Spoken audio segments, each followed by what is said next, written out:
Finance कह लो या फिर पर्सनल फाइनेंस इकलौती ऐसी चीज है जिसके बारे में हमें कभी भी सिखाया नहीं जाता। स्कूल्स और कॉलेज हमारी बेसिक और एडवांस एजुकेशन के लिए बहुत जरूरी है, इसलिए लोग लाखों फूंक कर जमीन घर जायदाद गिरवी रखकर अपने बच्चों की एजुकेशन पर पैसे लगाते हैं और वो बच्चा बाद में जाकर सब कुछ गवा बैठता है। क्यों? क्योंकि उसे सब कुछ तो सिखाया गया कि अच्छी जॉब कैसे पानी है, अच्छा करियर कैसे बनाना है, कौन कौन सी स्किल सीखनी है, पर पैसा कैसे मैनेज करना है ये किसी ने नहीं बताया। और ये तो कुछ भी नहीं, कुछ लोगों के लिए तो आज भी पर्सनल फाइनेंस का मतलब मम्मी है कि सारा पैसा लाके मम्मी को दे दो, मम्मी घर चला लेगी। जैसे पापा के साथ होता था मेरे साथ भी वैसा ही होगा। ना भैया ना, ऐसा बिल्कुल जरूरी नहीं है। इसलिए ऑथर कैरी सीगल अपनी book why didn't they teach this me in school में 99 ऐसे पर्सनल फाइनेंशियल लेसन बताते हैं जिनको अपनी अर्ली लाइफ में सिखाना चाहते थे पर नहीं सिखा पाए। बट फॉर्चुनेटली वो ये लेसन लाखों लोगों तक पहुंचाने में कामयाब रहे और बहुत से यंग लोगों की लाइफ चेंज भी करी। और आप थोड़ा हैरान होंगे ये जानकर कि उन्होंने पहला फाइनेंशियल लेसन क्या दिया। Lesson number 1, choose the financially right partner. अब ऐसा इसलिए क्योंकि एक स्टडी के हिसाब से पाया गया है कि इंडिया में मोस्टली कपल्स के बीच झगड़ा होने का कारण उनके फाइनेंस हैं और धीरे धीरे इन्हीं झगड़ों की वजह से रिलेशन खराब हो जाते हैं और डाइवोर्स जैसी सिचुएशन सामने आती है। आप देख सकते हैं यूएसए में 14.5% डाइवोर्स रेट है और रॉन्ग पार्टनर चूज करने की वजह से डाइवोर्स कैसे सिग्निफिकेंटली आपकी वेल्थ पर बड़ा इम्पैक्ट डाल सकते हैं ये हम सब जानते हैं। जेफ बेजोस, इलोन मस्क जैसे बड़े बड़े बिलियनर भी इस चीज का शिकार बन चुके हैं। हाँ, इंडिया में डाइवोर्स केसेस कम है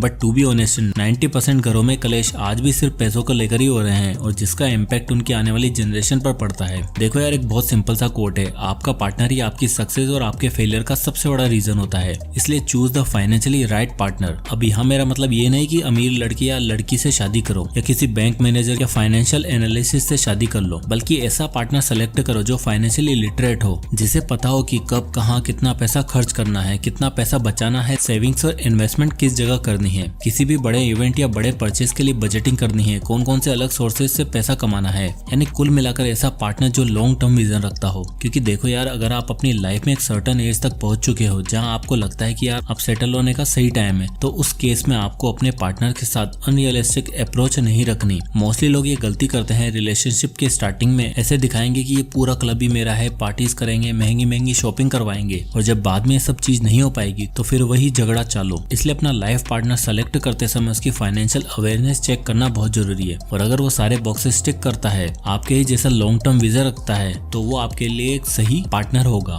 lesson number 2, always live with in your means. अगला लेसन जो ऑथर कैरी सीगल हमें बताते हैं, always live with in your means, यानी जितना आपके पास है उससे कम खर्चा करो और जितना हो सके सेविंग्स पर ध्यान दो। अक्सर हम लोगों के साथ ऐसा होता है कि जब हमारी पहली पहली नौकरी लगती है या हमारे पास नया नया पैसा आता है तो हम उससे बहुत सी ख्वाहिशें बांध लेते हैं कि पहली सैलरी आते ही ये करूंगा, वो खरीदूंगा। अब चलो पहली सैलरी तक तो ठीक है, लेकिन धीरे धीरे ये हमारी आदत बनने लगती है और हमें सोशल मीडिया के थ्रू नई नई चीजों का पता लगता है। फिर हमारा मन करता है कि यार मेरे पास ये भी होना चाहिए, ये वाला फोन, ये वाले कपड़े, ये वाली गाड़ी और न जाने क्या क्या, और इसी चक्कर में हम औकात से ज्यादा खर्च कर बैठते हैं। सैलरी होगी 30,000 की, लेकिन भाई का क्रेडिट कार्ड का बिल आएगा 35,000 का, ईएमआई पे सामान ले लेंगे 50-50, 60-60,000 का, और अगले महीने की पूरी सैलरी ईएमआई भरने में निकल जाती है। जबकि हमें करना क्या था, पहली सैलरी आते ही उसमें से एक पार्ट सेव करना चाहिए था, जरूरत से कम खर्चे करने चाहिए थे। और धीरे धीरे जब हमारी सेविंग्स की हैबिट बन जाती तब हम मन चाही चीजों को बिना लोन के, बिना ईएमआई के खरीद सकते। मोस्टली लोग इसी सबसे बड़ी गलती की वजह से अपनी आदतें खराब कर बैठते हैं और पर्सनल फाइनेंस की वाट लगा बैठते हैं। इसलिए always live with in your means. Lesson number 3, build short term goals. अब कम खर्चा करने के बाद आपको अपने लिए शॉर्ट टर्म गोल्स बनाने हैं। ऑथर कहते हैं कभी कभार हमारे साथ ऐसा होता है कि लॉन्ग टर्म विजन और लॉन्ग टर्म गोल्स बड़े अनअचीवेबल से लगते हैं और इसी बीच कुछ ऐसी सिचुएशन, इमरजेंसी और ख्वाहिशें आ जाती हैं जिसकी वजह से हमें वो लॉन्ग टर्म गोल तोड़ना पड़ता है। इसलिए 30-40 साल का एक लॉन्ग टर्म गोल फॉलो करने से चाहे 10-10 या 5-5 साल के शॉर्ट टर्म गोल्स को फॉर्म करो और फिर उसे आगे री इन्वेस्ट करो। जैसे फॉर एग्जांपल आपको अपने बच्चों की हायर एजुकेशन के लिए एक बड़ा फंड चाहिए, तो पहले एक शॉर्ट टर्म फंड बनाओ जिससे आप जरूरत पड़ने पर निकाल सको। इसलिए सीधा लॉन्ग टर्म ना सोच के शॉर्ट टर्म प्लान्स बिल्ड करो। जैसे कि पहले बेसिक एजुकेशन के लिए फंड्स बनाओ, इमरजेंसी सिचुएशन के लिए फंड्स रेडी रखो।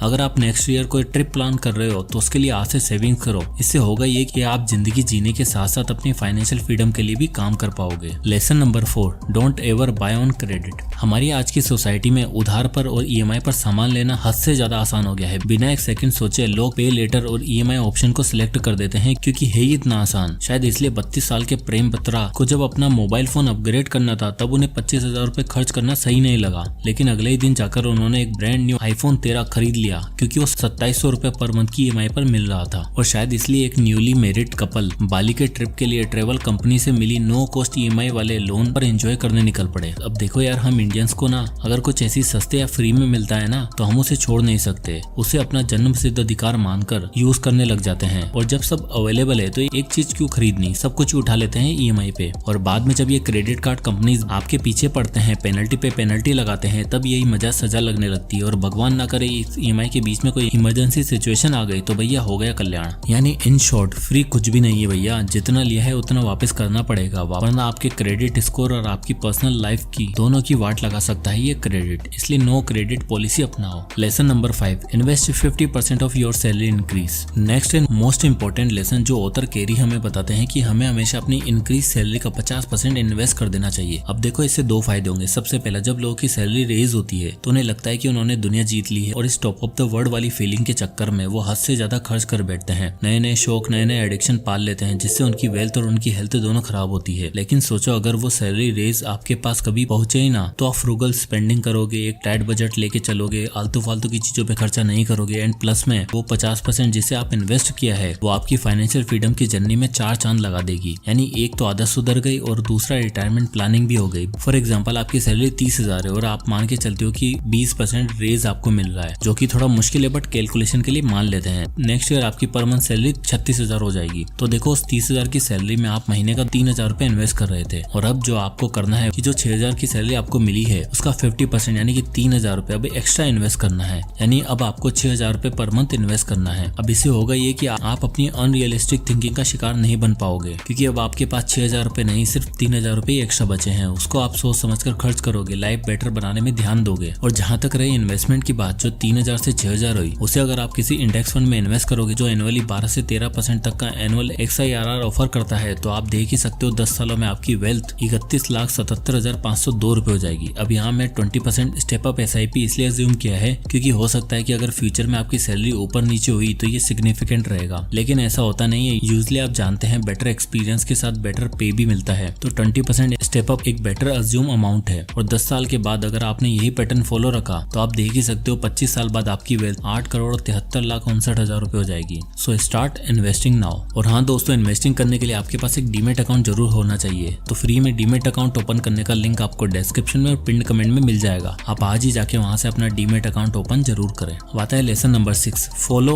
DTA method of budgeting. We are invest और सेव तो तब करेंगे ना जब कुछ पैसा बचाएंगे ही। यही क्वेश्चन आ रहा होगा ना दिमाग में। ऐसा इसलिए क्योंकि आपका कोई बजट का प्लान ही नहीं है। इसलिए ऑथर बजटिंग के लिए एक सिंपल DTA मेथड सजेस्ट करते हैं, यानी डेवलप, ट्रैक और एनालाइज। डेवलप बजट का मतलब है आपको अपने बजट को कहीं पर लिख कर रख लेना चाहिए, जैसे कि डायरी, एक्सेल शीट या मोबाइल एप्लीकेशन पर। उसमें आपको लिखना है कि आपकी मल्टीपल सोर्स ऑफ इनकम क्या क्या है, जैसे सैलरी, कमीशन, इंटरेस्ट, डिविडेंड, इन सब से आपकी कितनी इनकम हो रही है। फिर उस शीट में दूसरी तरफ आपको अपने एक्सपेंसेस जैसे कि house rent, mortgage, electricity bill, groceries, restaurant, cable, internet जैसे एक्सपेंसेस को ट्रैक करना है। और फाइनली बजट को एनालाइज करते समय आपको ये ध्यान रखना है कि आप कैसे अपनी इनकम को इंक्रीज या एक्सपेंसेस को डिक्रीज करके अपनी सेविंग्स को बढ़ा सकते हो। जैसे मिस्टर लांबा को ही देख लो, इनकी मंथली इनकम थी 50,000 रुपए और सारे खर्चों को मिलाने के बाद इनका एक्सपेंसेस होता है 30 से 32,000 रुपए के बीच। यानी हर महीने ये सिर्फ 18,000 रुपए तक ही सेव कर पा रहे थे। अब एनालाइज करते समय इनको ये सोचना है कि ये कैसे अपनी सेविंग्स को बढ़ाकर 18 से 23 या 25,000 रुपए कर सकते हैं। और साथ ये भी देख सकते हैं कि आपका सबसे फिजूल खर्चा कहाँ हो रहा है। उन खर्चों को अगले महीने से एलिमिनेट कर सकते हो। जैसे लामा जी ने एक्स्ट्रा खर्चा जो OTT के सब्सक्रिप्शन पर था, महीने का 2,500 रुपए, उसे उन्होंने बंद कर दिया। इसलिए उन्होंने इस OTT वाले खर्चे को एलिमिनेट किया और बेटर सेविंग्स कर पाए। तो आप भी फॉलो करो DTA मेथड। Lesson number 7,